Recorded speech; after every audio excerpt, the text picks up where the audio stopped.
TWM podcast.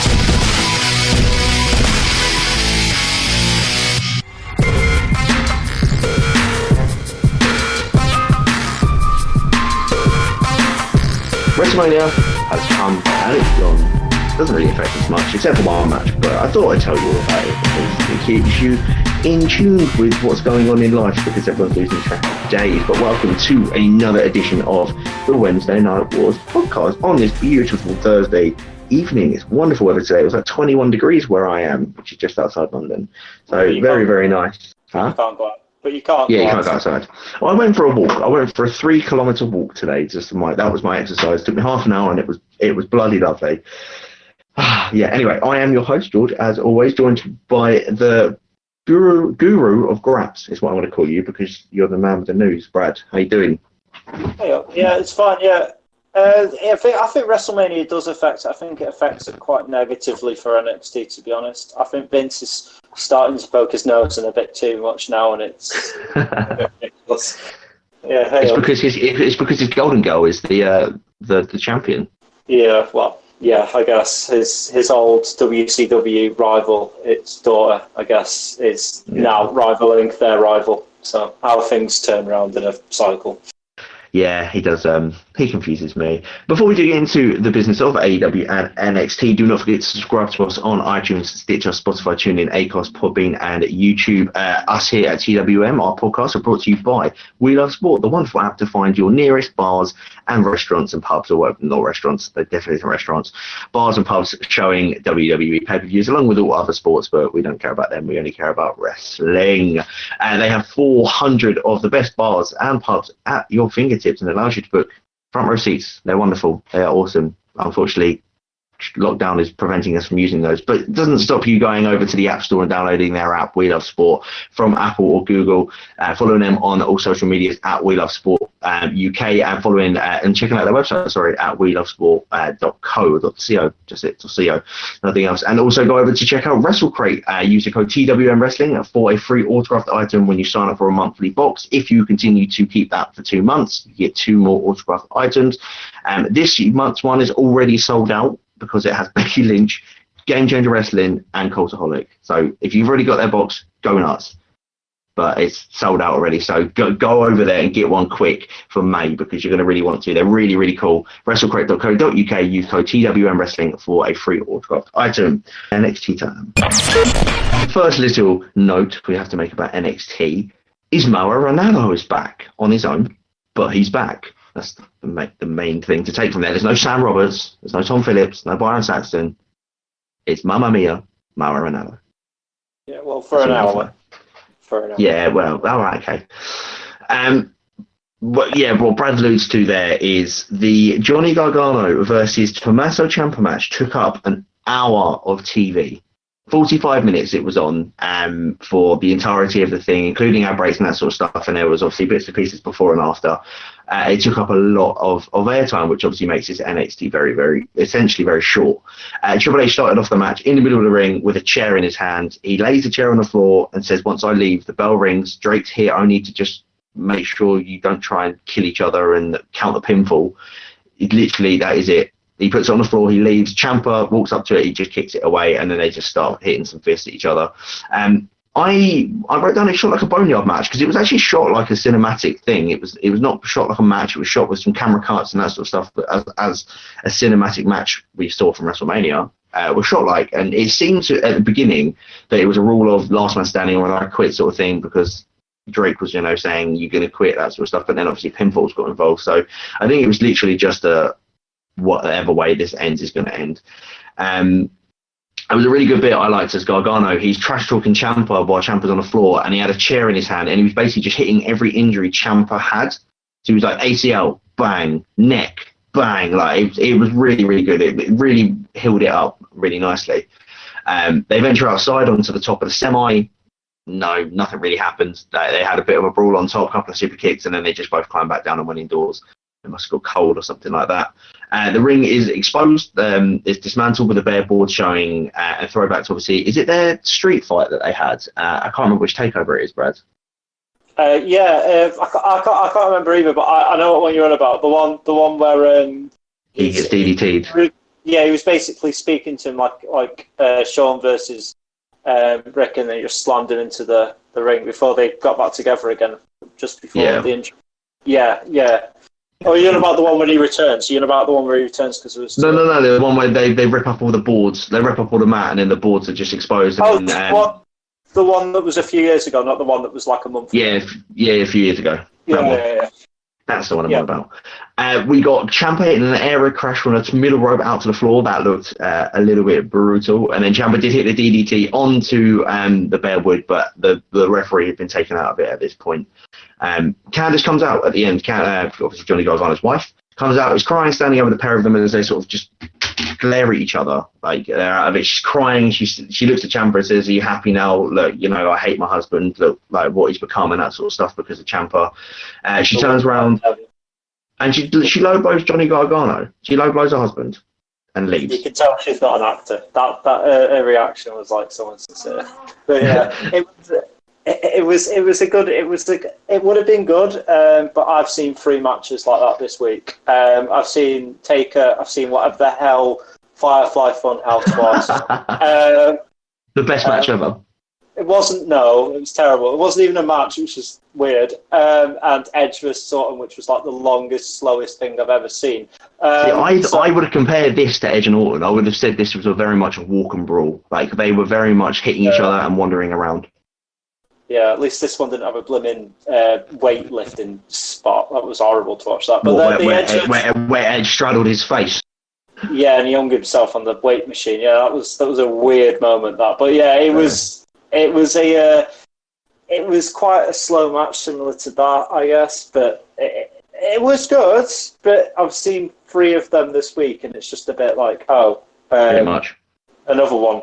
Yeah, so I imagine we'll get a few more of them leading into Money in the Bank as well. So get used to that. That's kind of the new way they're going to film matches, I think. I agree with you. The match ended by Candice faking out, basically. As Brad said, she's a poor actress. Fair point. Gargano is obviously on the floor, on his knees, crutching his jewels because he's just been kicked in the nuts. And Ciampa's not doing anything, sort of looking over him, head against each other like they do in, the enemy is your best friend and that sort of stuff. Ciampa sort of stands up. Candice comes back in the ring, punts him in the nuts from behind, which hurts more. Gargano starts laughing. He stands up. He's got a cup in his trousers. Obviously, he was protected. He hits Ciampa with his own finisher with fairy tale ending and picks up the win. So Gargano won this feud in a match I really didn't enjoy. I got bored. I found myself skipping through parts of it to find out what was going on, and a lot of the stuff as well was disjointed.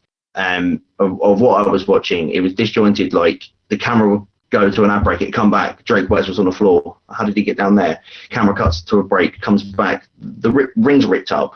I reckon that there's a fully version, well, not uncensored. Sorry, what's the word? Fully uncut.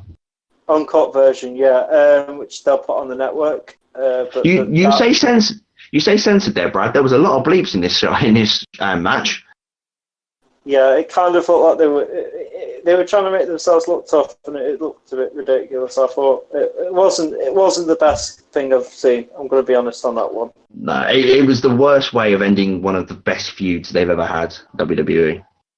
Are you sure it's the end though? Because I know Triple H is Triple H. But it was quite a screwy finish. If that's the end. Are we just going to get Johnny and Candice appear on SmackDown or Raw? No, I think they'll stay on NXT, but I think Killer Cross will be added to it. Making it. Well, that's a fair point. Brad, great segue there. Fair point. As Johnny and Candice left the building, there was a car parked outside, and in the car was Killer Cross and his girlfriend Scarlett Bordeaux. So that's the next feud for Johnny Gargano set up, and he's going to get murdered. Mm-hmm. Yep, I think he's going to avenge him. As I say, they can do it as a tag team, and it's technically a different feud. As long as they don't do a one-on-one, they can do a triple threat or anything like that. It counts as a different feud, I guess. So yeah, but WWE always go back on their own stipulations anyway, don't they? I mean, Shane McMahon was meant to retire after facing the Undertaker, who was general manager the day after. So yeah, they're known for doing that. Yeah, more or less. And we did get the ladder match last night between 6 ladies fighting for the opportunity to face the new NXT Women's Champion, Charlotte Flair. It started, mental. It was a mental. These girls were doing some crazy stuff. Dakota, it's got Raquel on the outside. Of course, she was there getting ladders for her and that sort of stuff. But in the end, Dakota Kai just gets surrounded by Tegan Nox, Mia Yim, and Candice LeRae, and just gets dished from one to one to one. It's one of those beautiful spots you like to see where the heel just gets bad and it's like bouncing from one person to the other. We got the usual spot: 6 people climbing 2 ladders. It happens. A brutal spot as well for Chelsea Green. She was sort of on the ladder. She gets pulled off. Her leg gets caught on one that's horizontally between the ropes, like in the corner. He has a leg caught on there. Mia Yim just cracks it with a chair. I was like, that's a bit brutal. Calm down. That's mental scenes.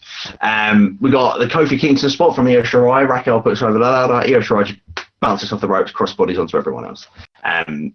And I don't think there was an MVP in this match because all 6 women were just going hell for leather. They were doing really well. I'm going to say something that's going to be a little bit contentious, I guess. You did enjoy it. No, I enjoyed it. It's not that at all. I think some of the spots they were doing seemed a bit OTT for the fact there was no crowd there. They could have perhaps, done it a bit...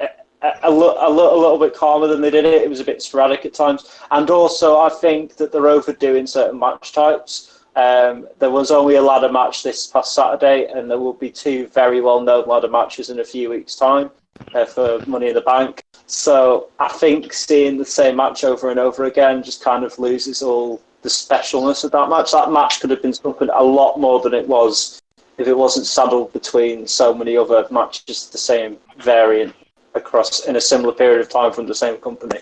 But that's the only minor gripe with that. The actual match itself was quite good. And yeah, Io Shirai won. Being a bit generalistic here, Charlotte does work well with the sort of the Joshi girls, doesn't she? She had Asuka had a really good match.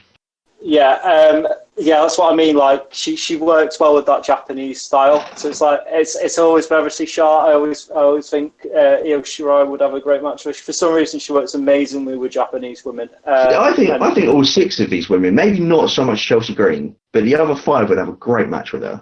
Yeah, but Caden Carter or Dakota, Caden Carter wasn't in it, was she? But Dakota Guy and Tegan Nox and whoever else, they don't have the name recognition. Io Shirai is like they're trying to make her the next. I know it's generalistic, but WWE are very generalistic as a company, so it's fine to say this. They're going to make her the next. They're trying to make her the next Asuka, so I can see her sort of getting in that role a bit. Yeah, well, we all thought that Charlotte was going to lose, and then they were going to take that was going to be a transition to Bianca Belair. Bianca's now on Raw. So that's not happening. So I would not be against Charlotte's one and only title reign, or title defense, being against Io Shirai, and she loses. And she won't lose straight away. She'll lose back to Rhea Ripley, and that'll probably be at SummerSlam. But no, she'll keep it for a bit now, I think. Mm. I called it that Shirai won. No, you say Shirai, I'm saying Charlotte, but it'll be a hell of a match either way. Yeah, no, I called it Shirai winning this ladder match. Like you asked me last week, and I called it. The best spot in this match, Brad, had to have been Raquel Gonzalez getting powerbomb / chokeslammed through a table by Mia Yim and Tegan Nox, and then Tegan Nox getting super kicked from the second rope that she was stood on through a ladder. Yeah, that was a great spot. The table spots were really fun. They kind of changed the match up a bit because in a ladder match, it's sort of knock down, climb up, knock down, climb up, including the table chairs. It sort of gave it a bit more of a variety, and it kind of made it more interesting and more intriguing to watch, I thought. Yeah, no, I fully agree with you on that one. The only other match was the debut of Indus Sher, who is the tag team managed by Malcolm Bivens. They defeated a tag team called Everrise. Never heard of Everrise. They weren't great. Indus Sher really are, like, I reckon they've had wrestling training for about 3 months because they are just, they're not good. Yeah, I mean, I can see what they're trying to do. They're trying to make them like the new Authors of Pain. Again, everything works in a cycle in WWE. You can link everything to a previous wrestler. They're trying to do that. They're trying to make it Authors of Pain, but the Authors of Pain had a bit more charisma and something behind them. And a bit better in-ring ability. Yeah, I guess like we've only seen like a 4-minute match, so we can't really base their entire future on that. But I wouldn't put them anywhere special right now. Brad, we're wrestling fans. We can do that. We're allowed to. We got 2 other promos last night. One from Adam, just warning Dream of the impending doom that's going to happen to Dream at some point. And then Balor saying that Walter is on borrowed time. Finn Balor's going after the NXT UK champion and probably the championship, which would have been at NXT TakeOver Dublin in November or October when it is now. And then we also got like a highlight package of Rhea Ripley versus Charlotte Flair from WrestleMania. Brad, what did you... Yeah, it was good. It was good. I'm gonna just make one point before we finish this though. I think that match will be before Takeover. It depends upon how these restrictions happen. But which match? Do you mean Finn and Walter? Finn and Walter, yeah. But if these restrictions get better towards the summer, they'll just do it at like NXT Takeover before SummerSlam or something. Because there's no way they're going to leave that until November because it'll just be dragging on a feud at that point. Yeah, no, that's fair. Fair point. I wouldn't mind seeing Walter. Finn with that big belt around his waist. Yeah, it'd be good. But if it's him and Charlotte, it's going to start looking like Vince is sort of saying it's good. You guys down. And that's kind of what I'm worried. Exactly. That's what I'm sort of worried about happening. And that's why I wasn't personally happy with Charlotte winning. But there we are. TWM podcasts are brought to you by We Love Sport, the fantastic app finding you your nearest sports bar showing the latest WWE pay-per-views. We Love Sport has over 400 of the best sports bars and pubs in the UK at your fingertips and allows you to book front row seats, giving you the best views of the action. You can also check out what sports are being shown over the next 7 days, making sure you don't miss a second of the action. Download the We Love Sport app on the App Store or Google Play Store. Follow We Love Sport on all social media platforms at We Love Sport UK and check out welovesport.co. Between segments, we spoke about 2 various things. We spoke about the Don't Rush TikTok challenge, and we spoke about the brilliance of Scarlett Bordeaux and how good she is as an all-rounder. Do you know who else is an all-rounder, Brad? Chris Jericho. How good was he on commentary last night? Oh yeah, but I mean, I could have told you that before even watching the show. He was amazing. Yeah, I know, but he's never actually done commentary like this for a whole show. Nope, but he has the voice to do it, and he carried it off incredibly well. I would be very happy if he was there in it.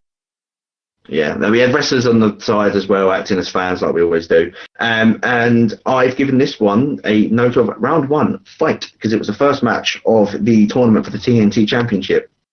I'm going to start by saying before we go into that though, go on. One criticism already. They didn't separate the wrestlers by the 2-meter rule in this show. They grouped them together, and they kind of made it a little bit more unsafe than it needed to be. Terrible form. Yeah, in future, I'd just like to see that them try and separate them a bit more. But that's kind of me only. That's your only issue, which is fair enough. But we got Cody versus Sean Spears.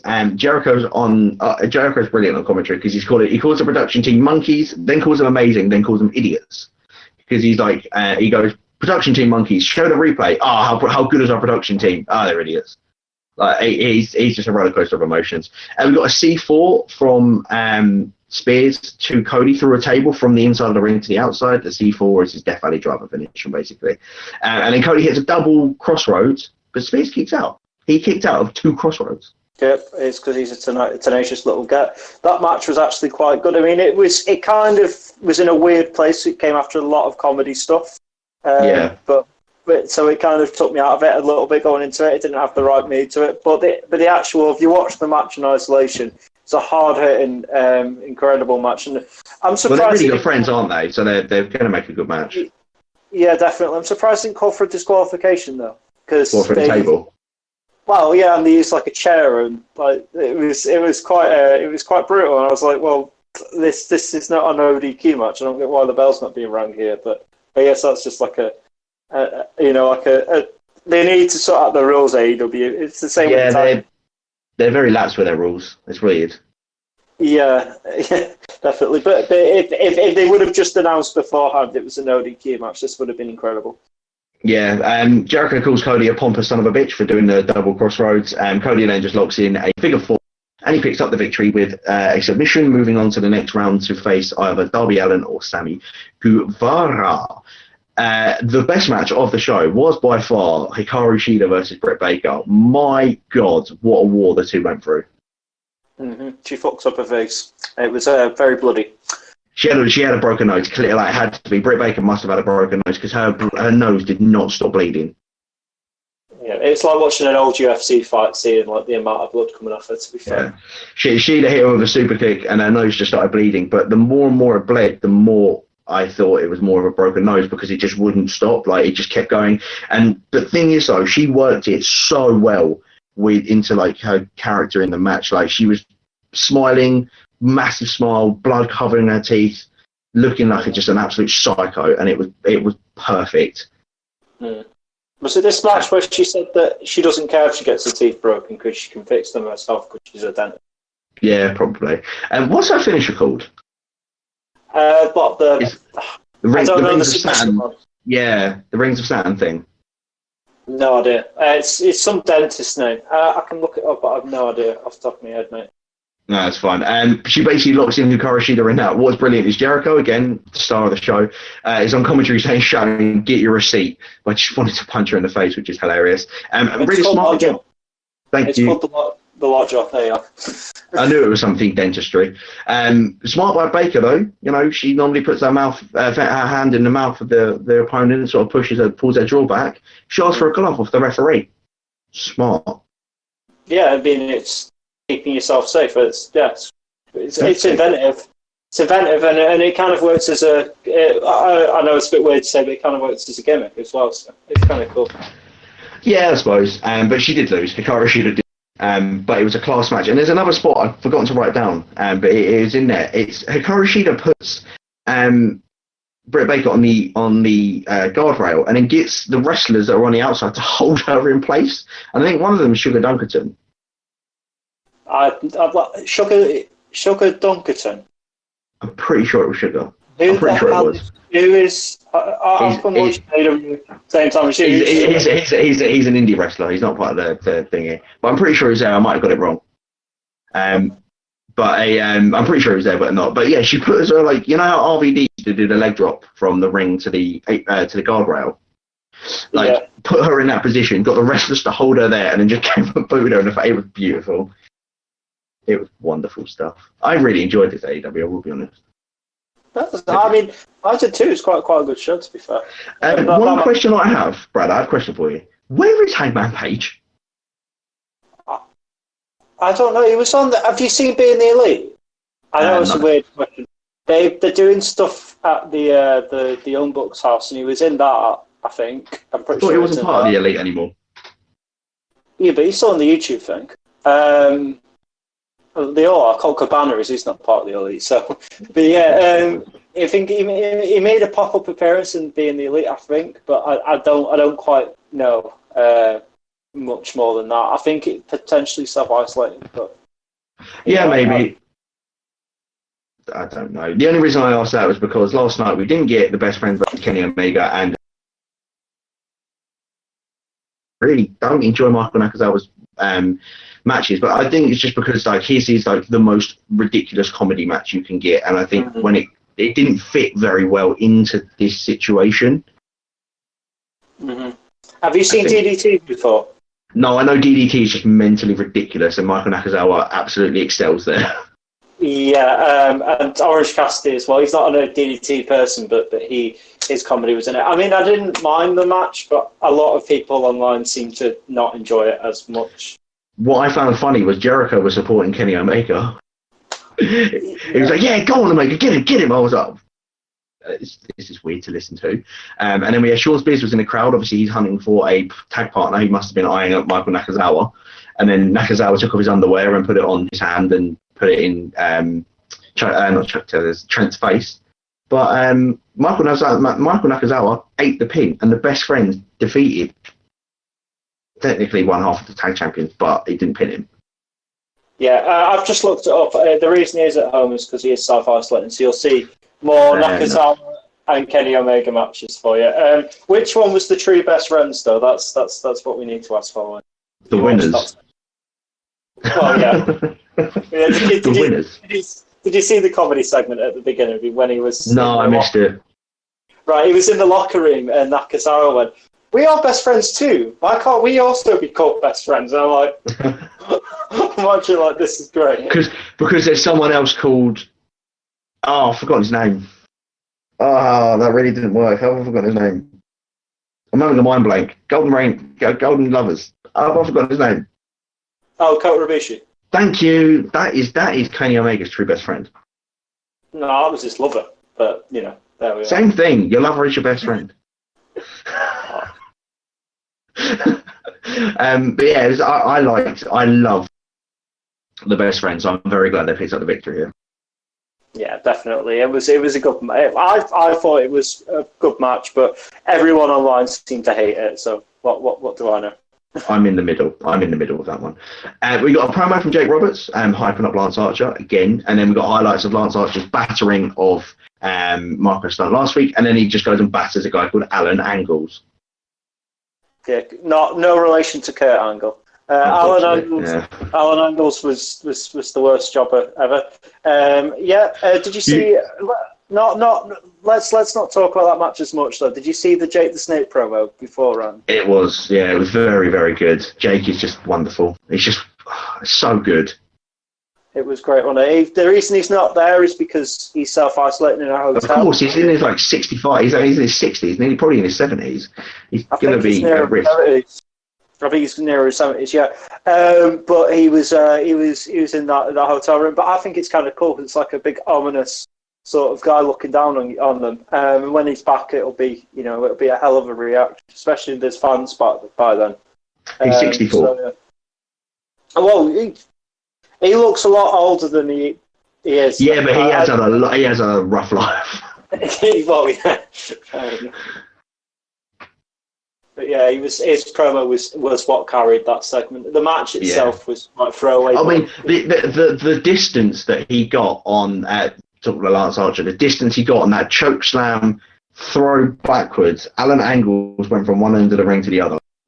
Yeah, but he probably weighs about 2 pounds. Fair point. Yeah, we did get another jump at a squash match as well. It was Brody Lee defeated Lee Johnson. I had to wait. I had to like I say, I always watch this stuff via YouTube highlights because I don't ever have enough time to watch both shows, even whilst I'm working from home.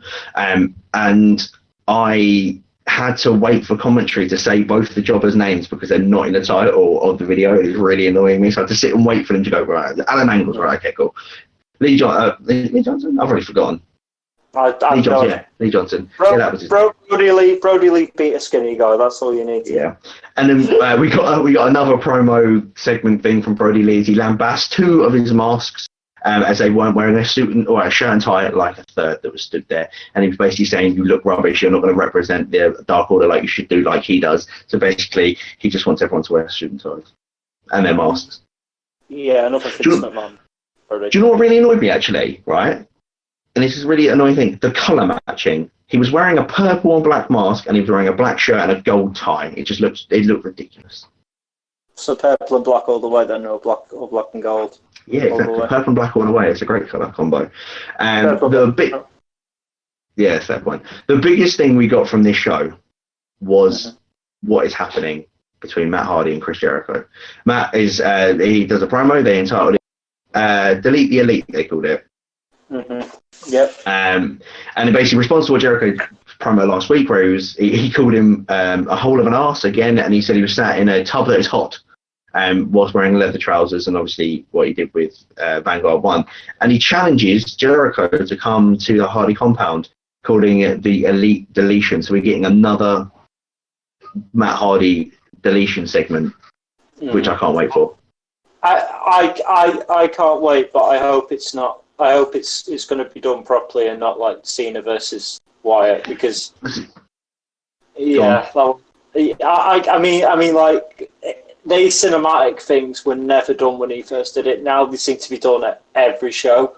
So it needs to do something to be above and beyond, like the Wyatt Funhouse and all that. The only issue, right, I would see is that the first deletion, the original TNA one, was done by Matt Hardy and Jeremy Borash. Mm-hmm. The WWE one was done by Matt Hardy and Jeremy Borash, but obviously WWE style, so it wasn't as good. The Boneyard match was done by Triple H and Jeremy Borash, and that was very good. And then this one is going to have Matt Hardy, but no Jeremy Borash. So I feel like this one is going to be just Matt Hardy's brain has come to life, because Jeremy Borash is obviously very creative, and he helped a lot with the 3 previous sort of cinematic matches that he's been involved in. But I feel like Matt Hardy's just going to go absolutely hammer and tong and just go ballistic with what he's going to design to do, because it's going to be ridiculous. Definitely, yeah. I can't wait for that. There's no date announced for that as of yet, though. So I think they're still trying to work things through. Actually, in kayfabe, not in kayfabe, sorry. In reality, they're trying to still work through a few things to do with that match, so they haven't got a date when it's going to be as of yet. Brad, you're such a wrestling fan. You're getting kayfabe and reality mixed up. Exactly. That's the truth behind the matter. And the final thing we got from last night was a hype video for Hager versus Moxley, which was actually really good. It was like 10 minutes. They put it into 2 parts, and it was Moxley in his garage and Hager having his highlights of his UFC career and that sort of stuff put together. But all in all, very good show.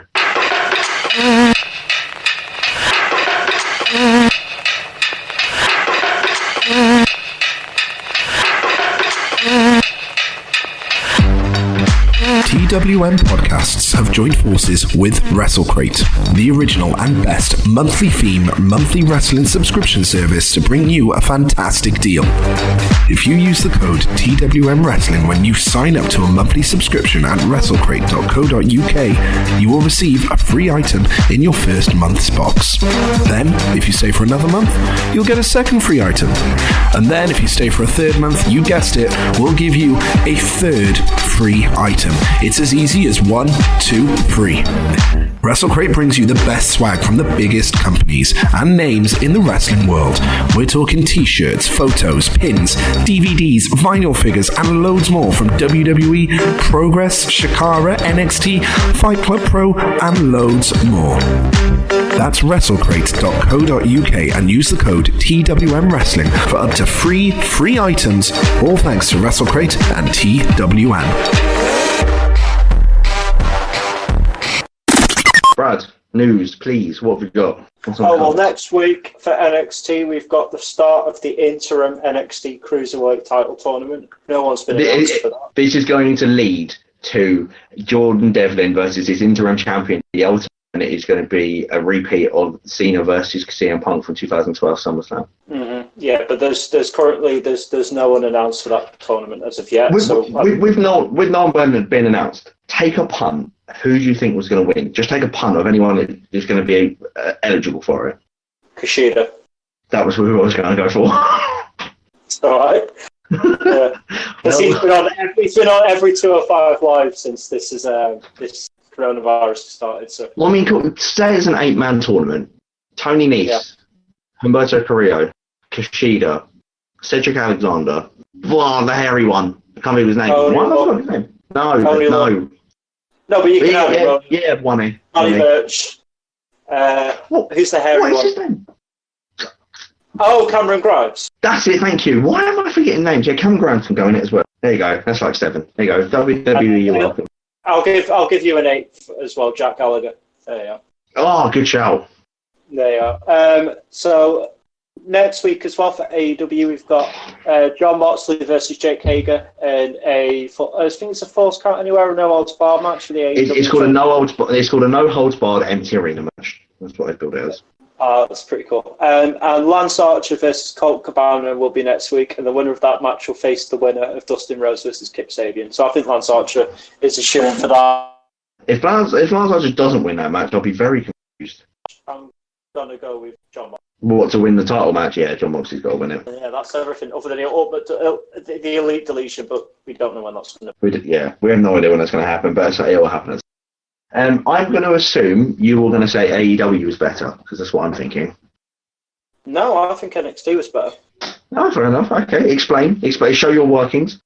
Well, as much as I criticised that, I quite enjoyed Ciampa versus Gargano. I don't think it was the train wreck that everyone thought it was. It was a bit slow at times, but it was quite a good match. And the ladder match, despite being sort of overdone at this point, was still a ladder match, and it was still incredible. It was basically 2 takeover matches on a show compared to generic singles and tag matches. So, yeah, AEW was inoffensive, but nothing brilliant. NXT TakeOver was basically what this week's NXT was, so NXT. Well, I'm going to go AEW as much, and I will say both matches of the night for both shows were the women.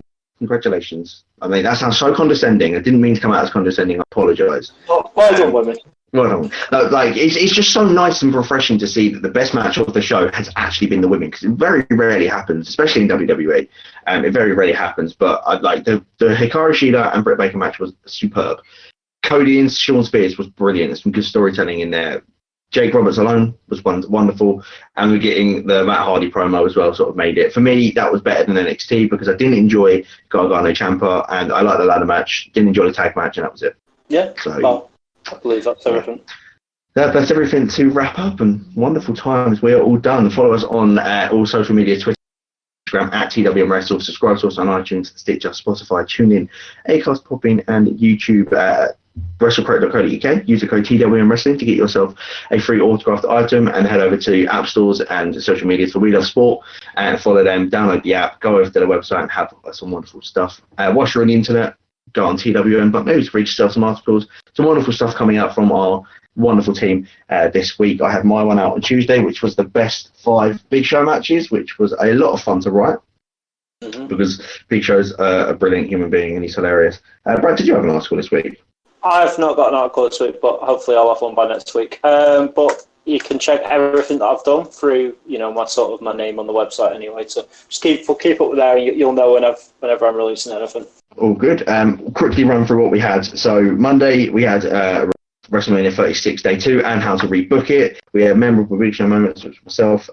We had what did we learn from Dark Side of the Ring Brawl for All, which was a good laugh. Why Shayna Baszler deserved better, and then we had a review from the Big Show. So I feel really sorry for Stephen having to binge that in 3 days. I know it's only 6 episodes, but I don't think I could do that in 3 days, or even in 5 days. What else do we have? Best matches take place outside the ring, and Lockdown review coming up. Lockdown 2005 review coming up on Saturday.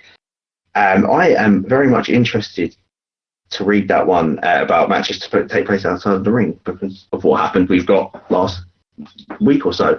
Wrestling is a mental time and the world is a mental time. Brad, social media please. Yep, mine's at BradCassidy170. Just search up Bradley Cassidy on the website. You can see all the articles, all the episodes of the show we have been on, which is bar one, all of them. So there we are. And I've lost count how many we're on. I actually generally lost count. Follow me on Twitter at George_, and I will plug my Instagram because I'm going to start using it a bit at George_Geal_95.